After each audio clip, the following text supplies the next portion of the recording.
Welcome to BIA Media, Canada's top black media provider. Whether you're looking for content on fashion, art, music, or simple lifestyle, we bring you the best the black community in Ottawa has to offer and so much more. And better yet, do you have a project you need help with? Well, look no further. We provide equipment, studio, and office space, as well as a team of dedicated individuals to help you bring those ideas to life. So don't wait. Check out our new website at biamedia.ca for more information on how to contact us and start creating today. BIA Media, your way.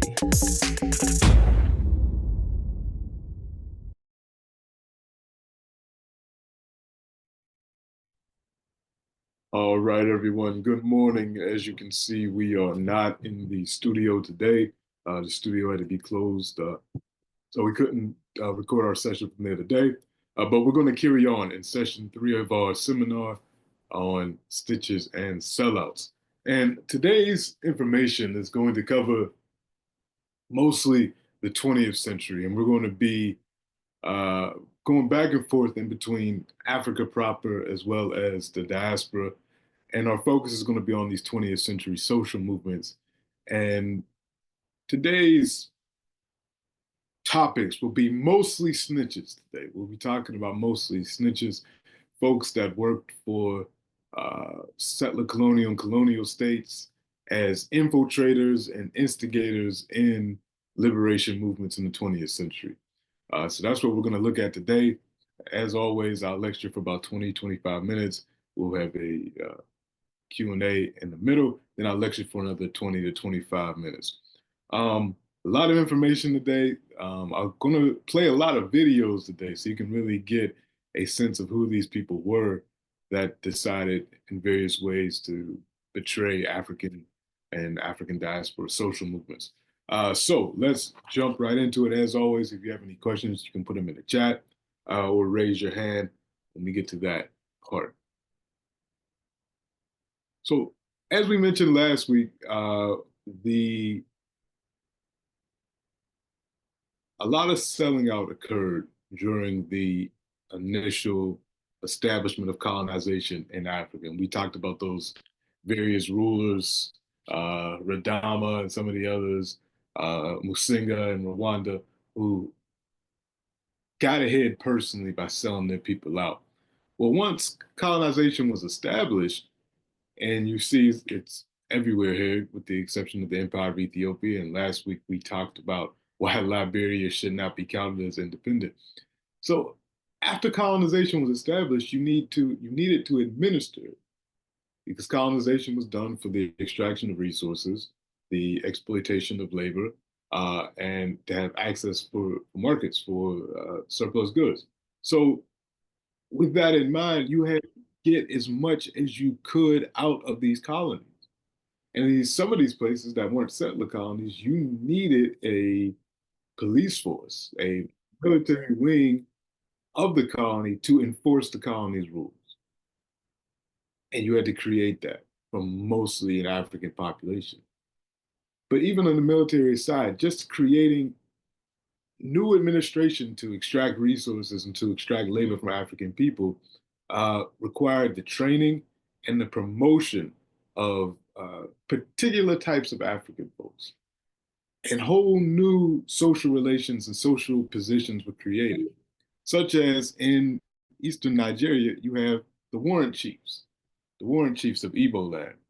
Usually when the English, particularly the English, came into a territory, they wanted to establish indirect rule. The English didn't want to spend a lot of British administrative resources in the continent. They wanted to create an elite that could run those things. So the warrant chiefs were one of these institutions, created in a place where, at the time in Igbo land, you didn't have a monarchy, you didn't have kings. So when the British come in, they don't want to negotiate with the people's democracies they had in Igbo land, whether you had a men's group and a women's group, and they would make decisions. So the British had to create a class in order to administer that region. And they created the warrant chiefs. These were African men with some level of European education.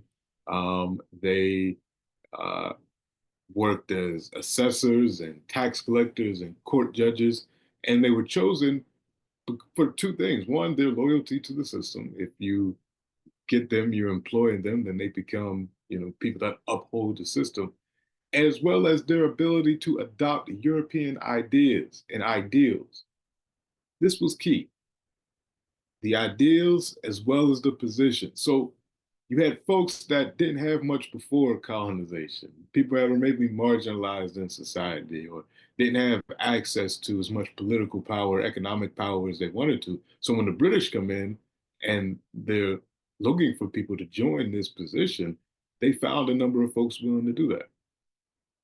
And their job was to go around Igbo land, collect taxes, all in the name of the British. But for Igbo history, the thing that you really don't touch in Igbo land is the business of Igbo women. And the British decided that they were going to make a law that they were going to tax the economic activity of Igbo women. And they entrusted the Warren chiefs to go into Igbo land and administer this law. Well, that's what started the Women's War of 1929 in Igbo land. See, sometimes these SAHC snitches, it doesn't end well for them. Because when these Warren chiefs attempted to first assess the economic activity of these women and then enforce the law concerning that taxation, these women attacked them. They attacked the infrastructure of colonization in that region of Nigeria. Native courts, they attacked prisons, they let folks out of jail, they attacked telephone wires. They showed that they were not willing to play this game where you're going to tax the activity of women. So the Warren Chiefs really got this. They were known as Warren Chiefs because the British gave them these nice red hats to wear to show their status. And during this struggle, the women would knock these hats off these men and label them as sellouts and label them as lapdogs for the British and so on and so forth. So again, throughout the early 20th century, as colonization is setting in, forces like this are being created, whether they're the military forces of these colonies, which again, they're not designed to fight outward enemies. They're designed for counterinsurgency. They're designed to fight citizens of those colonies. So you have the creation of those and you have the creation of administration like this, all manned by folks that are willing to do what the colonizer wants in order for themselves to get ahead. So, but when we go broader, around the same time, the 1920s, we have one of the most powerful movements in the history of African people emerge. It starts actually in 1914, and that's the Universal Negro Improvement Association and African Community Leagues of Marcus Osiah Garvey, as well as Amy Ashwood Garvey. She's another one of the co-founders of this organization, which starts in Kingston, Jamaica. When it began, Garvey had a vision of Africa being free from colonization and exploitation, and Africans being united. And he brought this vision to his early followers in Jamaica, and then later on, when he migrated to New York, to Harlem, that's when the organization really exploded. And the idea caught on because everywhere African people looked, they found themselves in horrible situations. And what Garvey provided was a glimmer of hope that we can get back politically, economically, socially, where we were, and we can be a strong nation. So he attracted followers from all over the United States, the South, the North, followers from the Caribbean, followers in Africa, even though he never stepped foot in Africa. So by the time we get to the early 1920s, from let's say 1914 to 1924, this organization has millions of folks in it. And the rumor of Garvey is growing. Even in Africa, there's these rumors in Nigeria and Kenya and South Africa that this African general from the West is going to come liberate Africa militarily. So incredibly influential organization that's growing. If you want to read more about this, the preeminent Garvey scholar is Tony Martin. You can read a number of his books on Garvey if you're interested. So Garvey is preaching Africa for the Africans at home and abroad, in colonization in Africa. And for Africans in the diaspora, be proud of who you are. Be proud that you're African. Be proud of your skin. Be proud of your hair. Be proud of your heritage. Race first, all of these things. So Alongside, again, both Amy Ashwood and Amy Jacques Garvey, the organization grew. Everyday Black folks from all over the world, working class Black people, joined this organization. They built it. They built chapters. They started an international newspaper. They would have conventions. This was a growing and growing movement that was attempting to unite African people. And even after the movement's heyday, the philosophies and opinions of Marcus Garvey were still influencing African leaders, including Kwame Nkrumah, who writes, of all the literature that I studied, the book that did more than any other to fire my enthusiasm was the philosophy and opinions of Marcus Garvey, published by his wife.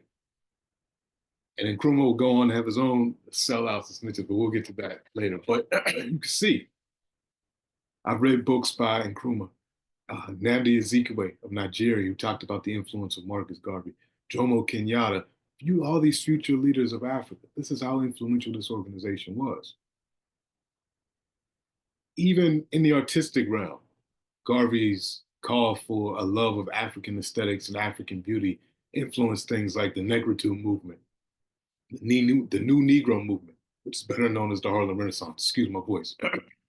So, active in 22 countries, 500 chapters, nearly 6 million members, and by 19, they were able to put 25,000 people in Madison Square Gardens. From an organization that started in 1914, by 1920, they were able to put 25,000 African people in Madison Square Garden for an event.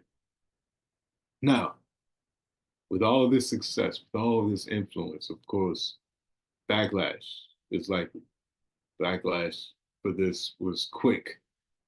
The idea that this African man in his organization could have so much influence, particularly in the colonies of the English, of the French, of the Belgians, he proved incredibly dangerous. So in the United States, the newly established Federal Bureau of Investigation decided, we're going to spend a ton of energy destroying this organization. And that's exactly what they would go about doing. So I just want to show you a video because it goes into this man, James Wormley Jones. And that actually is his middle name or one of his last names. That's not an insult, even though what he did was quite wormly. He was the first Black FBI agent in the Bureau's history. And his job was to infiltrate and disrupt Marcus Garvey's organization. The only reason why the FBI was ever integrated is because they needed an African to join, infiltrate, and disrupt Marcus Garvey's organization. Let me just show you a quick video of this so you can get a better idea of what we're dealing with.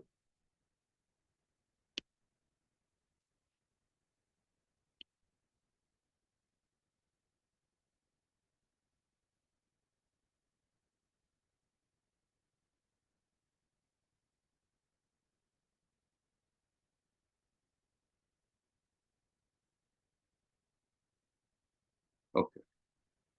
At the end of World War I, the war powers descended on Versailles to make peace and redivide colonial territories.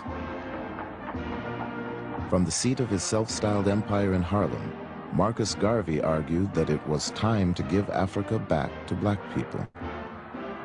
Some said it was a ridiculous fantasy, but Garvey's slogan, Africa for the Africans, reverberated around the world as his movement spread through the colonies.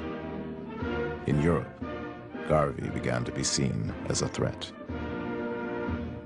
The United States had worked with the British government during World War I, and they continued that after World War I with a focus on Garvey, because the British government was deathly afraid that the Garvey movement was going to spread revolution.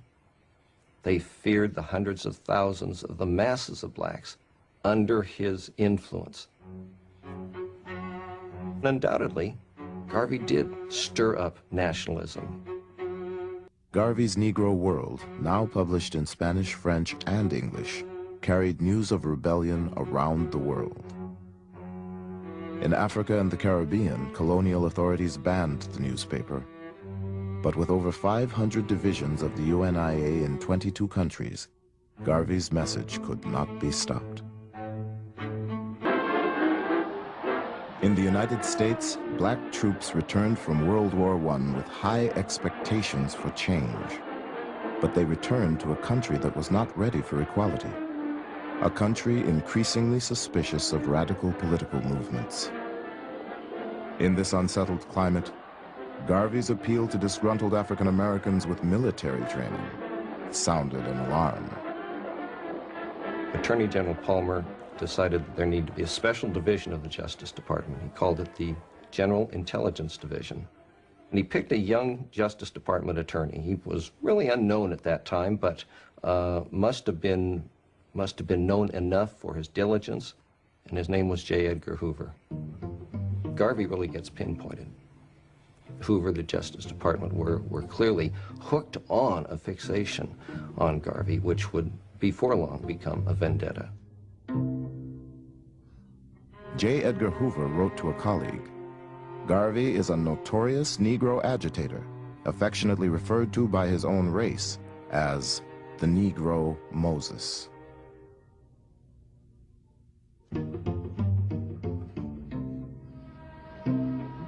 Hoover's agents were in the audience at Carnegie Hall when Garvey bragged that the UNIA would soon be strong enough to exact its own form of justice. When those crackers lynch a Negro below the Mason-Dixon line, since it is not safe to lynch a white man in any part of America, we shall press the button and lynch him in Africa. The agent reported that Garvey's address was met with great applause and much excitement. J. Edgar Hoover had long relied on casual informants, but now, in his determination to go after Garvey, Hoover hired the first full-time black agent in the Bureau's history. He was known by a code number. All his reports were signed 800. That was his code. And his job was to go into Harlem and to infiltrate the Garvey movement, to try and find evidence that could be used to build a legal case for ultimately getting rid of Garvey.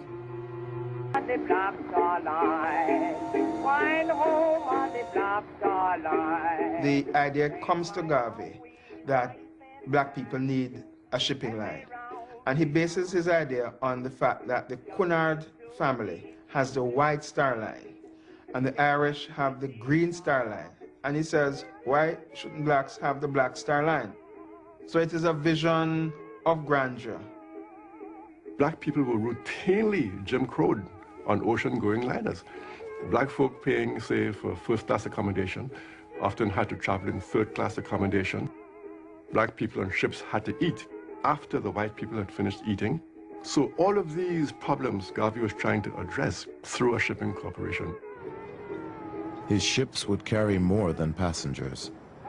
Garvey envisioned commercial trade among black communities around the world, with produce, raw materials, and manufactured goods transported on UNIA vessels. The Black Star Line was in some ways Garvey's Empire State Building. It was this monument to black commerce in the same way that the Empire State Building was this citadel of white capitalism. And it represented the ability of black people to seize the day and to have their own economy.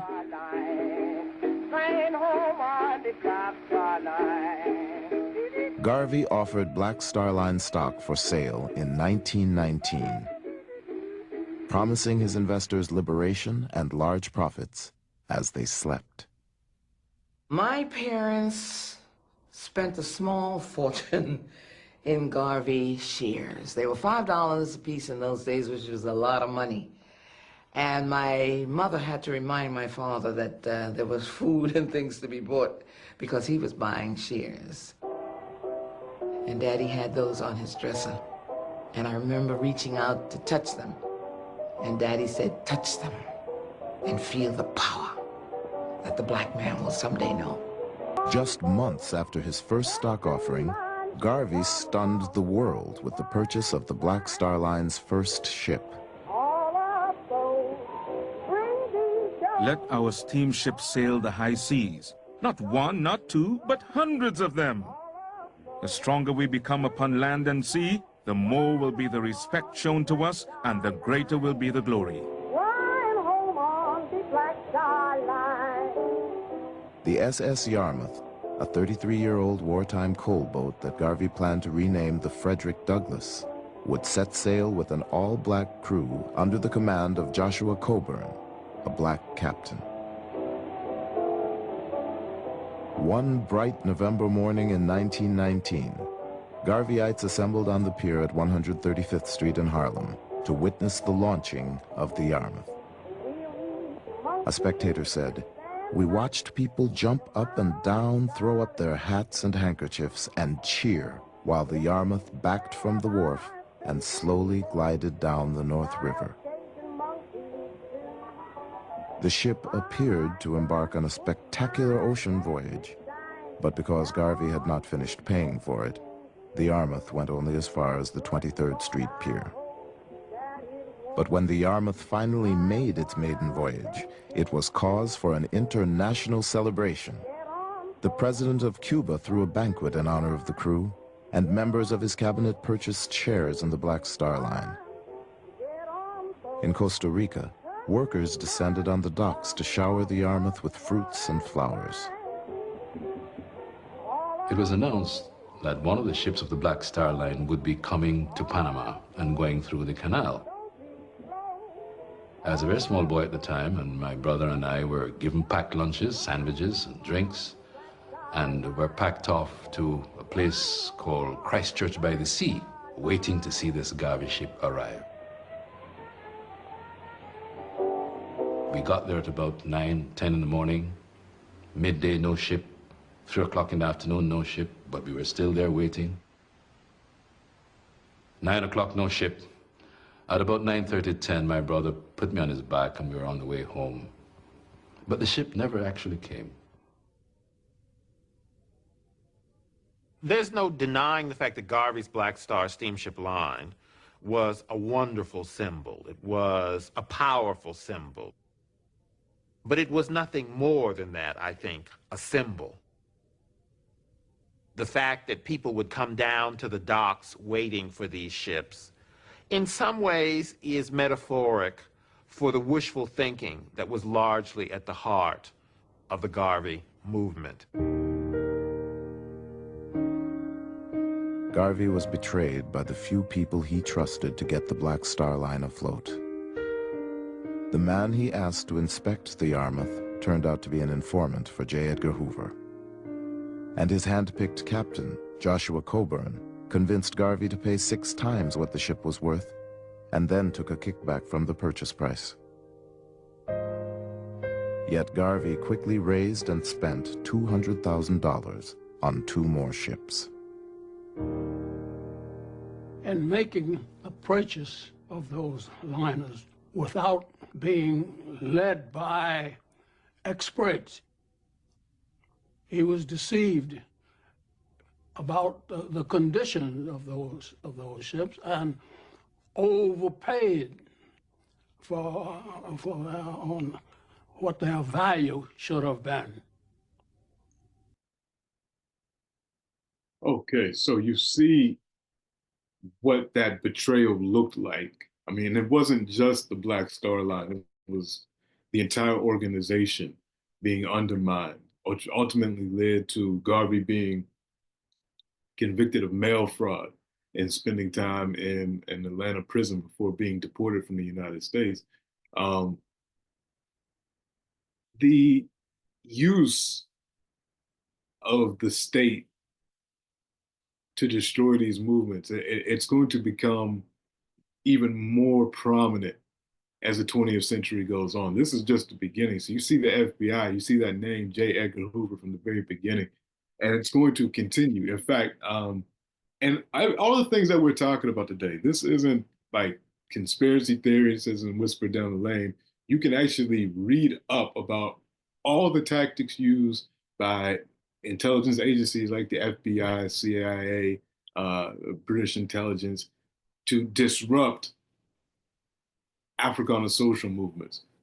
Daniel, would you mind bringing up that database that exists so folks can kind of see where you will find these resources at?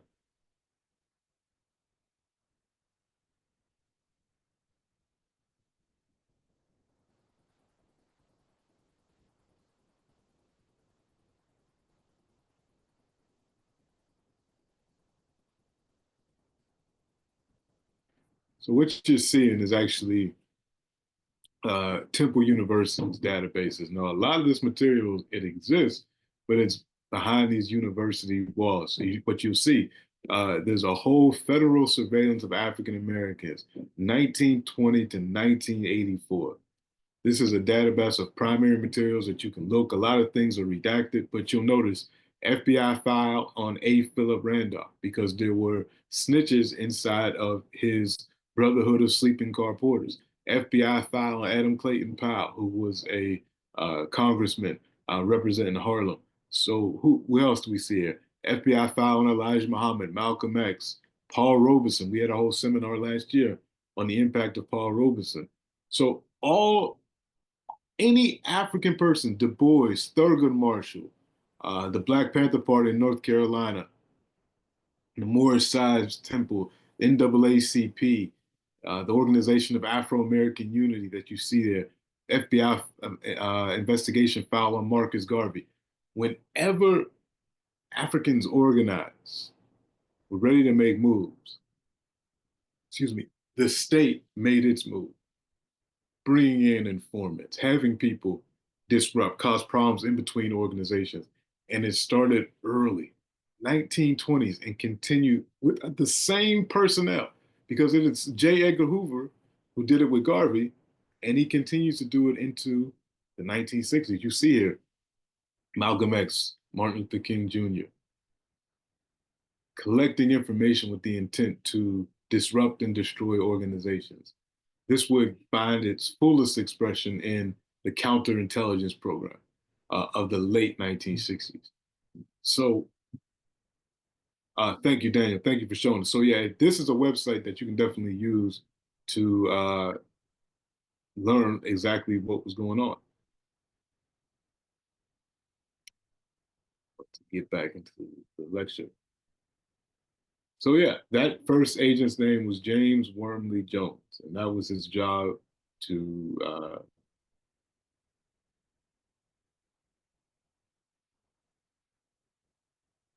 but again, the Garvey organization would continue. Some of its leaders, people like Earl and Louise Little, would continue the legacy. And would continue in their son, who was Malcolm X. Earl and Louise Little met in Montreal, Canada. Louise Little was a reporter for the Negro World.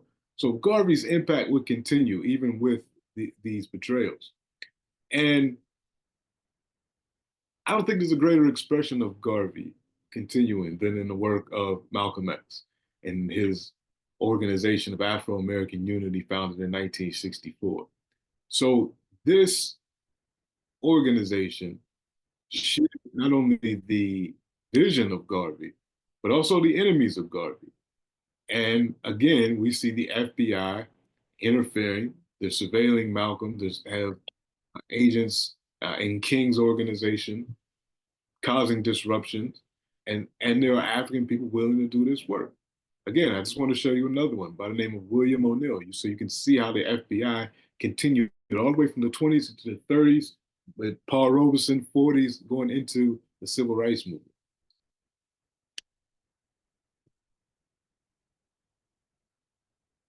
Let's see. Yeah. Then we will take a short break. For this, a man by the name of Gene Roberts. You'll hear Gene Roberts' story.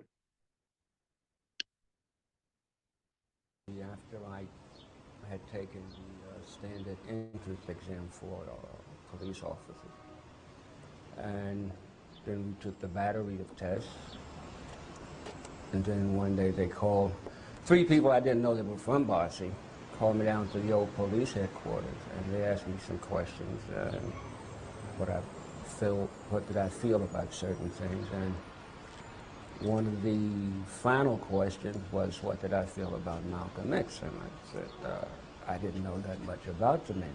Then they told me, we want you to go up to 125th Street and 7th Avenue, around the Teresa Hotel, hang around for a while, and get your face known. And so for about a week, I hung around 125th, chock full of nuts.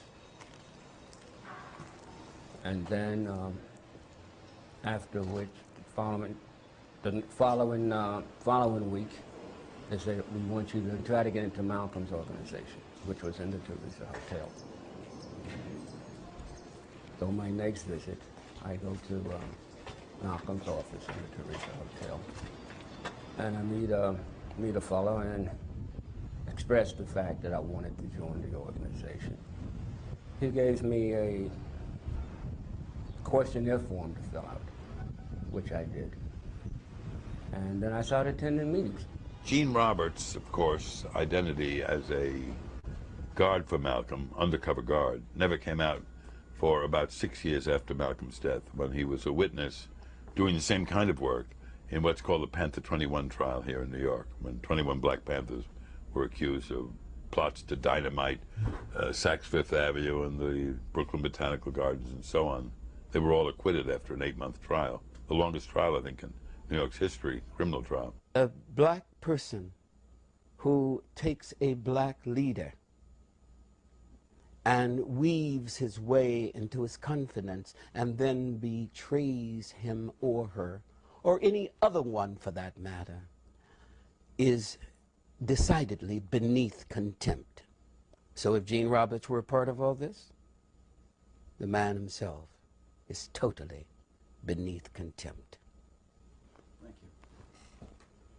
With Gene Roberts as a trusted bodyguard, the New York City police now had a man on the inside who could closely monitor the activities of the Muslim Mosque Incorporated, the OAAU, and the minister as well. In the cold, early morning hours of February 14, 1965, a Molotov cocktail smashed through a window of the house he shared with his pregnant wife and 4 young daughters. The minister and his family escaped unharmed through the flames and onto the lawn, where they saw the raging inferno destroy their home. I stood in my underwear, bare feet, in the middle of my driveway with a gun in my hand for 45 minutes, waiting for the police or waiting for the fire department to come. Having the threats, that's all I get is threats. I get not less than 6 or 7 threatening phone calls every day. He found his family shelter at a friend's home, and the next day he flew to Detroit to keep a speaking engagement.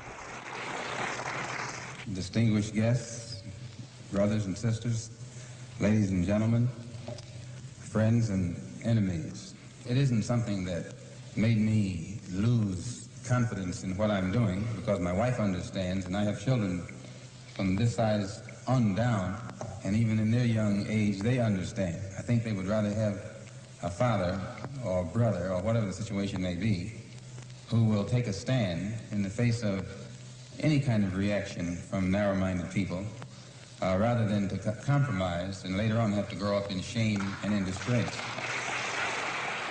Monday night, February 15, 1965, while he was addressing an audience at the Audubon Ballroom, a disturbance in the audience distracted his bodyguards, pulling them from their assigned posts.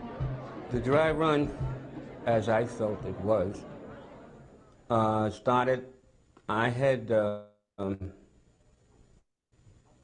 was part of the front rostrum guards, the guards that stand in front of the stage. And to my right, or directly in front of me, there was a commotion, a couple of chairs overturning. I noticed an individual walking down the middle of the middle aisle. I took a couple steps toward him, and he took a seat in the second row. Elijah Muhammad has given the order his followers to see that I am crippled or killed.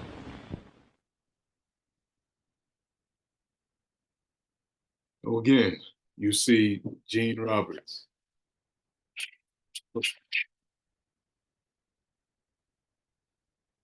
YouTube. So you see Gene Roberts, you see being able to get so close that he's a bodyguard for Malcolm X. These are the types of tactics that the FBI use, all to get folks in, to get information, to discredit organizations, and all designed to stunt the growth of African social movements in that part of the 20th century. Let me open it up for any questions that folks may have.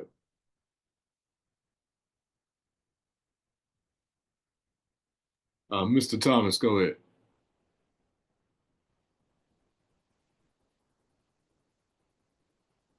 Morning, all. Morning, all. I'm just, from a union perspective, we talk about the power of many. And I look at democracy and wondered if it's not one of our greatest threats as we know it to the human race. We have embedded in democracy political favors, intimidation, selective literature, etc., etc. So even though on one hand we flag democracy, but there's so many ways to undermine it that in itself it becomes useless. I can see that perspective.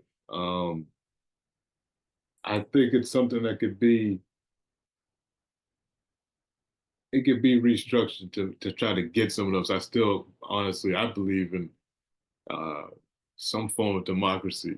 But yeah, what we have is clearly not working and easily exploitable, as we can see here, where these folks were just trying to do all those things that they were constitutionally guaranteed to be able to do, to organize, to protest the government, to do these things. And just because you're talking about Black pride and African joy and organizing, freeing the African continent, you become a threat. And those forces of democracy that normally are supposed to uphold freedom of speech, freedom of organization, they're now turned against you and the full power of the state to hire informants, to do all these things to destroy it. So yeah, I think there's something to that. It's becoming clear to me, as an example, that the United States and other countries such as the United States goes all over the third world, so to speak, to monitor their elections. Only now it's coming home to roost that America doesn't even know how to run its own elections. Exactly. Good Lord. Yeah, that's true. David H., go ahead. Thank you. I'm just going to echo pretty much what Mr. Thomas just said. The means on which these messages are being brought to folks is part of the issue, and you definitely need to strengthen your ability to have critical thinking when you're watching these documentaries and absorbing one of the messages that they're transmitting. Because part, like you said, the message is what happened and what transpired. But even in the snippet that we were listening to, the comparisons that they were making strengthen the position that if you're using the term Black, you're inferior. And if you're using the term white, you're superior. And that dynamic, the Americas or whomever are fighting to keep that dynamic in place. Yeah. And for instance, the reference to the Negro Moses. Now, if you're doing your Bible and Moses exists, Moses was not lightly complected. Right. So to say he's the Negro Moses. No, he's Moses because Moses has a dark complexion in the first place. If you is coming from Egypt and freeing folks, so he's not the Negro Moses. He's Moses. Right. But they make that difference. They put these little seeds to try to and it's working to brainwash folks to believing that this lightly complected superiority always existed, and this is people trying to overturn the apple cart when they're seeking equality with this obviously superior group. And so please keep your place. Like they're not doing anything wrong in making sure things stay this way because it's always been this way. And these types of messages are interwoven through all these documentaries because they're not defining their terms when they're saying black and white. So they know that people watching are going to say, oh, well, yeah, you know, black people had it bad because they were, well, they're inferior. So they're just trying to show that they're equal. And through all the documentaries that I've seen, this seems to be the message. So you have to read between the lines, like in the Malcolm X movie, and understand why they're doing these things and what messages, alternate messages are going along with the documentary, because that's not helping the situation, like Mr. Thomas just echoed with the democracy. That's it. Yeah, none of these documents, none of these things are objective. Everything comes from a perspective. And once you understand that, it becomes easy to break those things down. Mr. Francis, go ahead. Thank you very much, and good morning, everyone. If I'm not mistaken, Dr. Ledbetter, in the Sir George William University affair in Montreal, didn't the FBI had a planted student there? So someone who imposed as a student, either the FBI or I think the RCMP might somehow also been involved in that planting of an informant in the group. I wouldn't be surprised because, yeah, by the time we get to that period, we're starting to see the FBI infiltration of student groups, of social movements, and it becomes a key tool in their ability to shut down these radical movements because they just realize, to be clear, that's exactly what happened, and there's a documentary about it. It's free online. I put the link in the chat. Thank you for that. And yeah, thank you for sharing these things. That's the tactic. That is the tactic. The the student movement was changing the world at the time. College was relatively cheap. You could go. You didn't have to have this threat of, I need to get out of here quickly so I can pay back the student loan. You could actually engage in these world-changing ideas. And intelligence agency realized that they weren't, that particularly Black Power movements and radical movements, anti-colonial movements, weren't just radicalizing Black students, they were also radicalizing white students. And that became the biggest fear. And this is why by the time we get to the Black Power movement, COINTELPRO has really defined itself and its objectives. Because what the fear, again, of Malcolm and Martin was, you are engaging not just Black folks, but poor white folks as well. So memorandums like this were sent out by the FBI. The goal of the counterintelligence program, what are we going to do? We're going to prevent the coalition of militant Black nationalist groups. In unity, there's strength, a truism that is no less valid for all of its triteness. An effective coalition of Black nationalist groups might, for the first step toward a real Mau Mau in America. They're talking about the Land and Freedom Army in Kenya that fought against settler colonialism there. The beginning of a true Black revolution.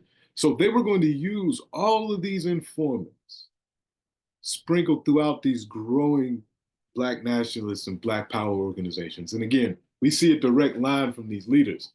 Malcolm, influenced by Marcus Garvey, and these new Black power leaders are the ones that were influenced by Malcolm X. So these are your Stokely Carmichaels, your H. Rap Browns, your Muhammad Ahmeds with the Revolutionary Action Movement, what becomes the Black Panther Party for Self-Defense. They're all influenced by Malcolm.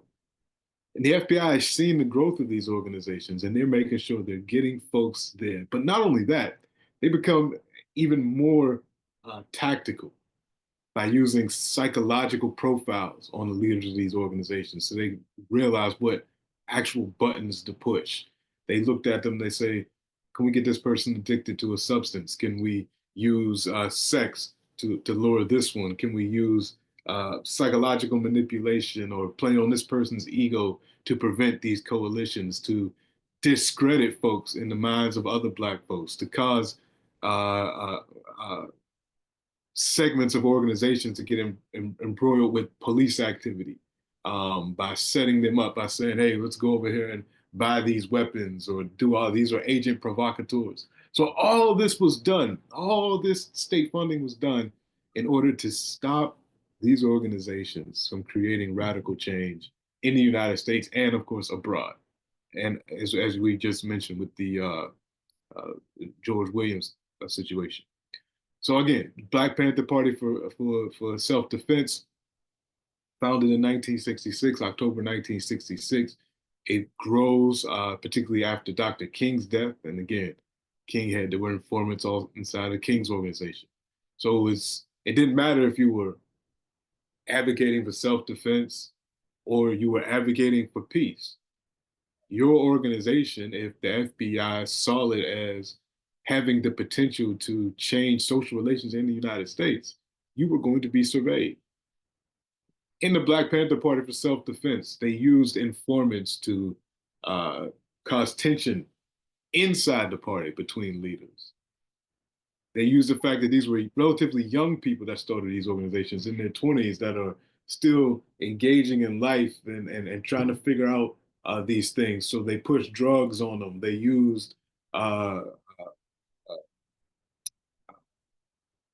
all types of psychologically inducing strategies, particularly on Huey Newton, who they figured they could best use these tactics on after doing a psychological profile of them. And again, all this material is available on that database where you can find out how these folks were recruited and what they were used to do.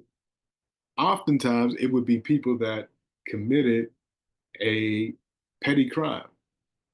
And the officers would pull them into the room and they would say, you can go to jail for a long time for what you did, or you could help us out by joining this organization and telling what's going on, how they're organized, and then, await further instructions. These are the types of folks, or you have folks that were joining the police forces, wanting to be the assignments that they were given. So, and again, you look at the FBI files and you find that what they were most afraid of were the programs like this. The Black Panther Party for Self-Defense having food banks. Black Panther Party for Self-Defense having sickle cell anemia clinics, studying something that white doctors weren't even really paying attention to, helping old folks out with groceries. This was the type of community building and work that really frightened the FBI. The free breakfast program for youth, all of that. They would stir up tension between the Black Panther Party for Self-Defense and organizations like the US organization, led by Maulana Karenga. So the FBI would play off the egos of these leaders. They would send fake letters to cause tension, so much tension that in 1969, there was a shootout at the University of California, Los Angeles, UCLA, between FBI agents in the US organization and folks in the Panther Party. It was completely staged by FBI informants, but it led to the deaths of two Black Panthers, Bunchy Carter and John Huggins. So this is the type of environment that was created by this informants. It was an environment of insecurity. It was an environment of misinformation. You have one tragic example in the Panthers in New Haven, Connecticut, where an FBI informant essentially got Panther members to torture and kill this innocent young man because the FBI informant had said that this man was a snitch. You had so many FBI agents throughout the program that you had agents reporting on the actions of other agents, and you can see it in the historical record. So all of this was designed to create those fissures so that there would not be a radical Black movement in the United States. One of the other, and again, Gene Roberts, same snitch that worked for the NYPD and the FBI against Malcolm, he ends up working against the Panther 21 and setting up 21 innocent people, including Afeni Shakur, who's very famous for being the mother of Tupac Shakur, setting them up by trying to get them to bomb places and have these crazy plans of destruction that they never had. Gene Roberts was involved in all of that misinformation. But probably the most well-known infiltrator of the Black Panther Party and someone responsible for a whole lot of damage was the story of William O'Neill and his relationship to Deputy Chairman Fred Hampton, who was one of the great leaders out of Chicago in the Black Panther Party.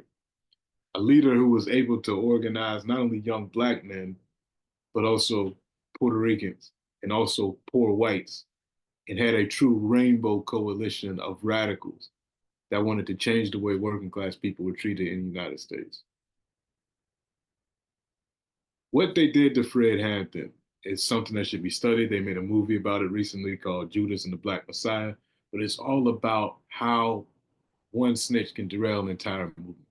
So I just want to play you the actual interviews with William O'Neill so you can hear in his own words why he engaged in the activity that he engaged in. Let me pull it up.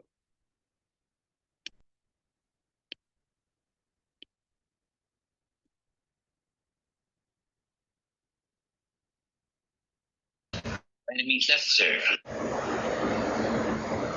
At this point, I question the whole purpose of the Black Panther Party.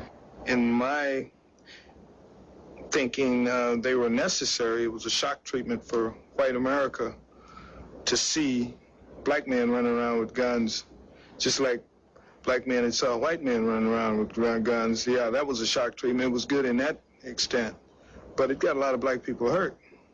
My recruitment by the FBI was very efficient, very simple, really. I'd stolen a car and went joyriding over the state limit, and they had a potential case against me, and I was looking for an opportunity to work it off. And a couple of months later, that opportunity came when FBI agent Roy Mitchell asked me to go down to the local office of the Black Panther Party and try to gain membership. We tried to develop negative information to discredit him, just like we did everybody else. We, meaning the FBI, I tried to come up with signs of him doing drugs or something, and never could. He was clean. He was dedicated. I've had private conversations with him. We got along pretty well. 2 weeks later, a gun battle on Chicago's South Side further escalated tensions. A former Panther and 2 policemen were killed. The deaths provoked a response from informant William O'Neill's FBI contact. Mitchell became more specific during that time. He wanted to know the locations of weapons caches. He wanted to know if we had explosives. He needed to know who was staying at what locations, who spent the night where. His information didn't change so much as he requested more detail. And I knew why. The shootout on the South Side had pretty much laid the foundation within the party, within the Black Panthers. We knew that the police would react some type of way. Expecting police action, the Black Panthers had fortified their office. FBI informant O'Neill was now head of Panther security in Chicago. And I remember walking out of the office and looking through a little clearing over on the next block, which was right in front of the Monroe Street address, and seeing a lot of police cars over there. And At that time, Bobby Rush came to the office. He had just come from over there, or maybe the coroner's office. In any case, we walked back over there, and we both were speechless. We just walked through the house and saw what had taken place and where he died, and it was shocking. And then I just began to realize that the information that I had supplied leading up to that moment had facilitated that raid. I knew that indirectly I had contributed, and I felt it, and I felt bad about it. And then I got mad. I had, and then I had to conceal those feelings, which made it worse. I couldn't say anything. I just had to continue to play the role. FBI headquarters authorized payment of a $300 bonus to informant William O'Neill for, quote, uniquely valuable services which he rendered over the past several months, unquote.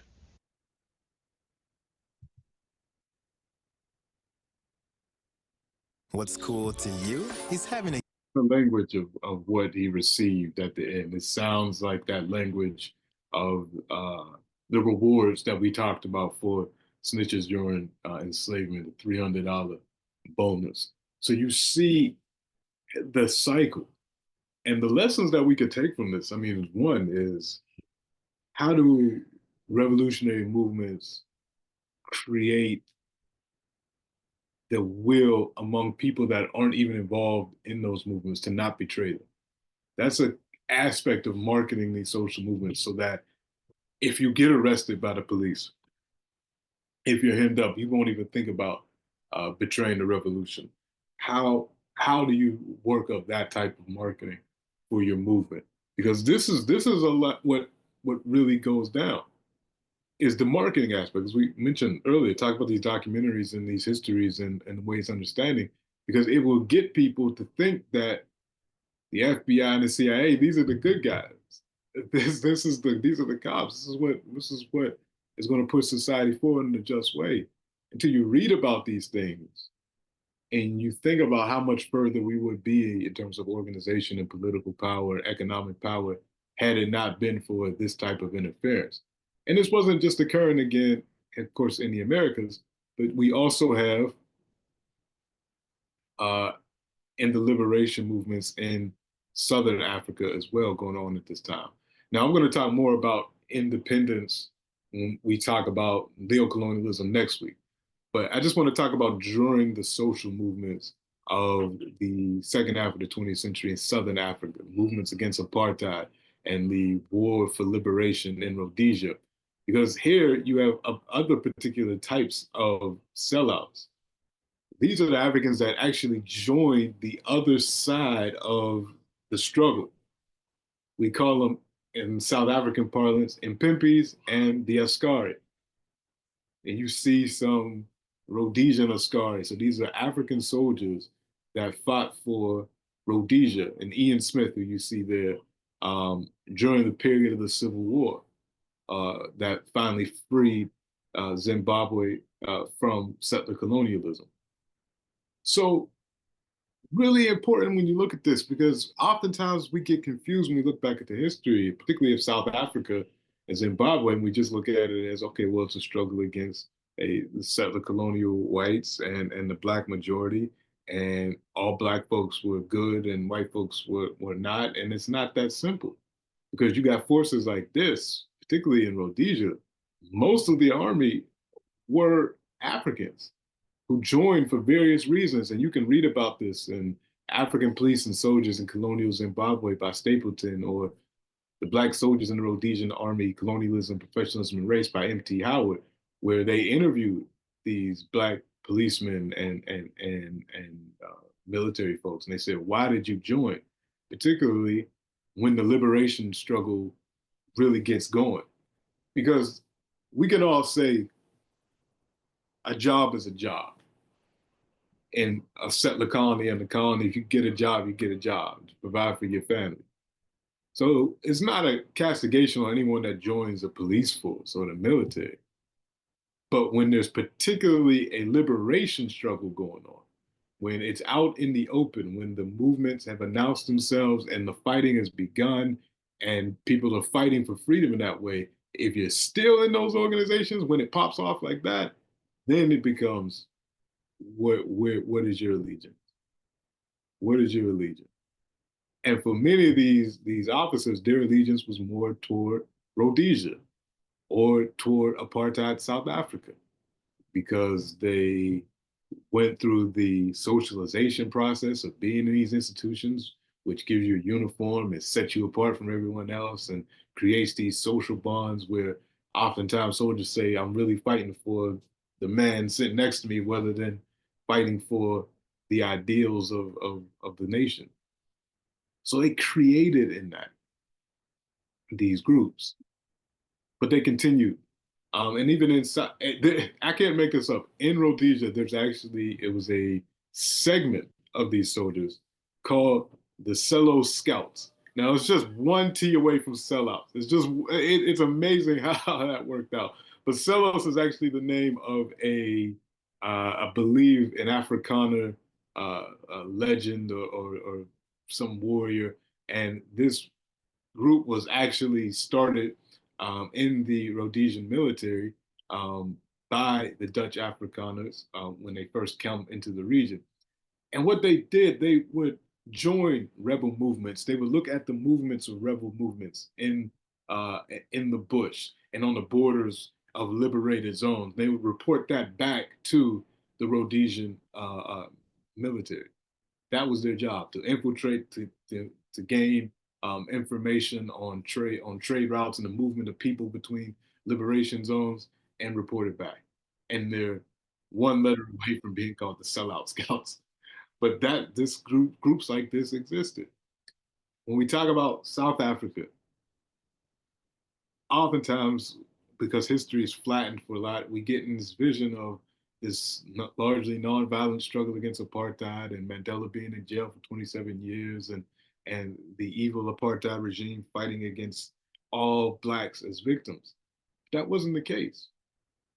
The apartheid regime used people like Joe Mamasela, who, for all intents and purposes, is a psychopath, killed at least 30 activists, 30 to 35 activists. And he did so in some of the most brutal ways. And he was an informant for the apartheid regime. Now, he tries to say that he was originally a member of the ANC, of the African National Congress and students movement, and he was fighting to free South Africa, but there were jealous forces in the ANC that forced him out, and he feared for his life, so he decided to become a police officer. That's his story, that he was a member of the liberation movement. People in the liberation movement got jealous. He was afraid for his life, so he joined the police. Other investigators have looked at his story and found out he was probably someone that got arrested for theft. And then the police said, we can give you this job and this opportunity to infiltrate the ANC, to infiltrate these radical student movements in the 70s and 80s. So this is what he actually said in a recent interview. He said, a new concept of revolution, a new concept of the enemy became reality in me. Because every time out, it is the white hands that pick me up. Every time the Black man pushes me down, it is the white man who pushes me up. Now I ask myself, who is the real enemy of a Black person? They, the security police, said you must be an impimpi, an informer, so you can work for us. I said, no, I won't be an impimpi because they will kill me. I want to join the police so I can go and arrest them, shoot them, and kill them for destroying my life, talking about the ANC. And this is exactly what he goes about doing in the 70s and 80s.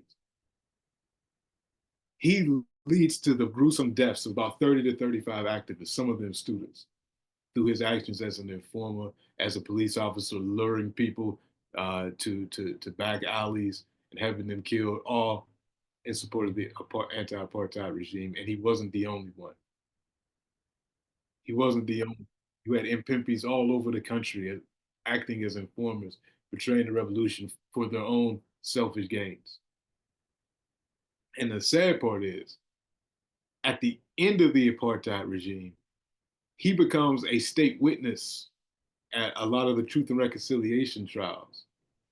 And to this day, he has not seen justice for all the things that he did during the movement, all the folks that he killed, because he told on other police officers and essentially has some type of immunity. But this is the type of folks that existed during all of these struggles.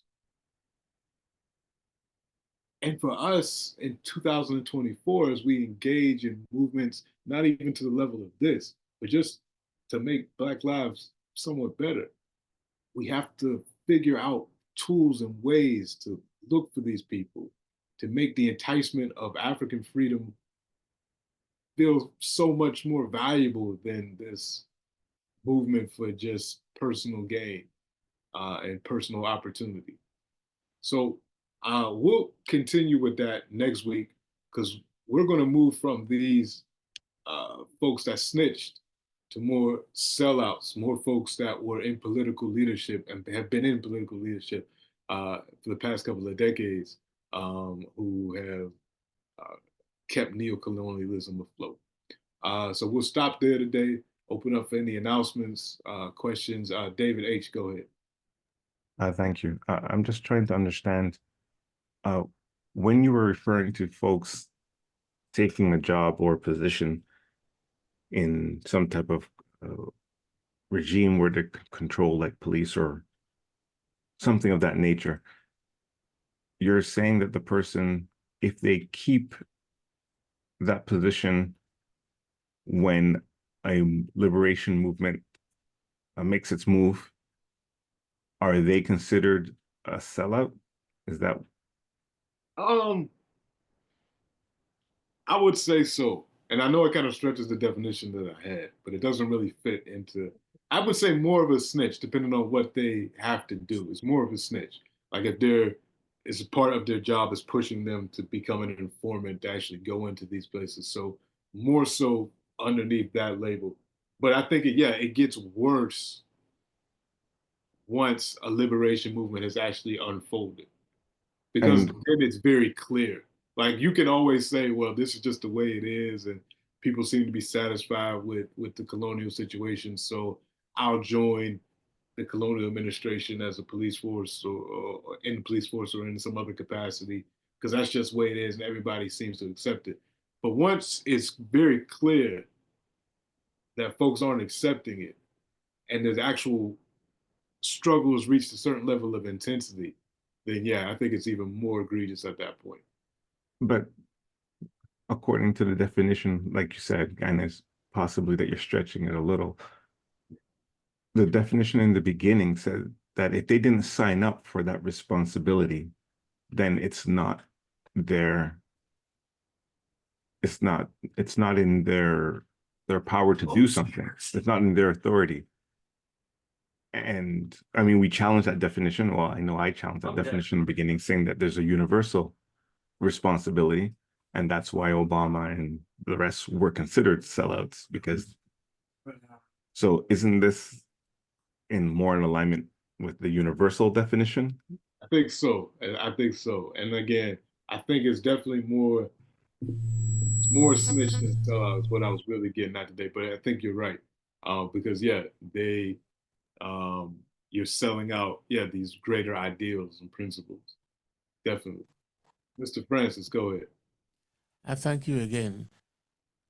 There are a number of incentives that were used to get Black men in particular to squeal on the brothers.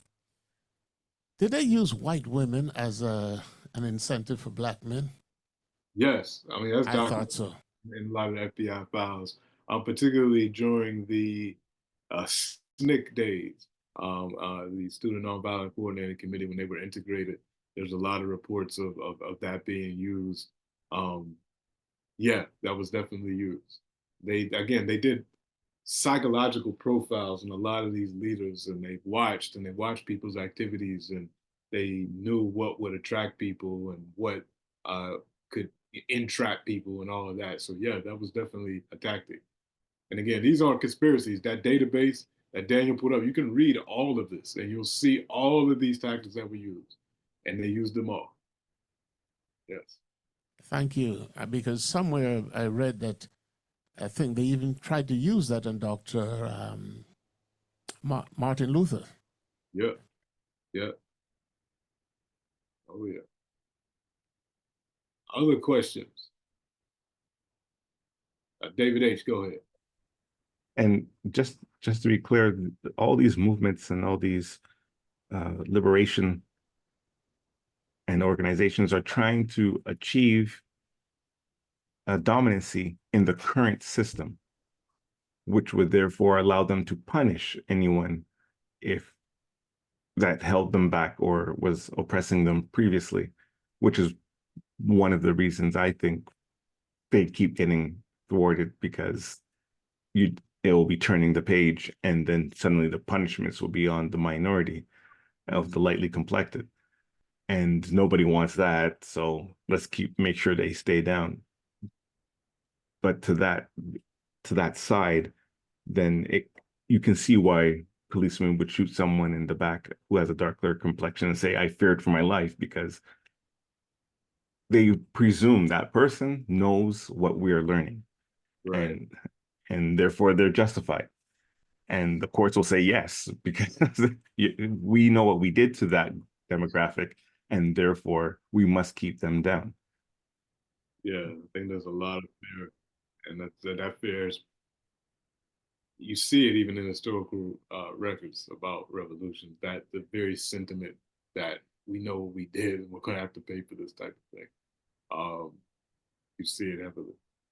And so is there more evidence that there's that bigger plot going on? I think so. I think what's interesting about studying this and seeing those patterns is that you see it everywhere. And again, this isn't something that's even just unique to African people. We're just studying for African people now. But if you read the situation with indigenous people, they have their own sellouts and snitches in a very similar way. There's a guy by the name of Dickie Wilson, who you should just read about. I mean, this guy really did a number on indigenous people in Minnesota or North Dakota. Yeah, so we're not unique in this regard. But it's important for us to study this, because again, you can learn more sometimes from losses than victories. And seeing these kind of mistakes and seeing how these people got close and seeing the tactics that we use, we can kind of recognize some of these patterns and try to find ways as we organize to create a more just world to minimize this type of activity. Thank you. Any other questions, concerns, announcements? All right, everyone, we'll stop there for the day. We'll pick up next week with our fourth and final session in our seminar. And yeah, then we'll start our Sheroes class in October. So everybody stay safe, and we'll talk soon.